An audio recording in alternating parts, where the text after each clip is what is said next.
میرے خیال میں صرف دو چیزوں پہ ہمیں بات کرنی چاہیے. ایک تو وہ منافقین جو الیکشن کے وقت عوام سے ووٹ مانگنے کے لیے کبھی جی اے بھٹو کا نعرہ لگاتے ہیں، اور ایک وہ منافقین جو ووٹ مانگنے کے لیے ووٹ کو عزت دینے کی بات کرتے ہیں، اور منافقین جو 2024 میں بھی اسٹیبلشمنٹ کے کندھے پہ بیٹھ کے آئے.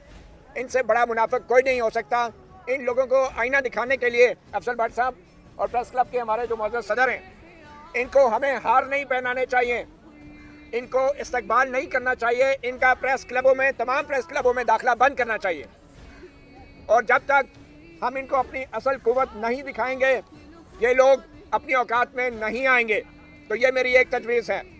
دوسری بات یہ کہ اس ملک میں اگر عوام کو کسی نے زبان دی ہے، وہ واحد جو سیاستدان تھا جس نے صحافیوں کو زبان دی، مزدوروں کو زبان دی، لیبر یونینز بنائی، وہ کس لیے بنائی تھی؟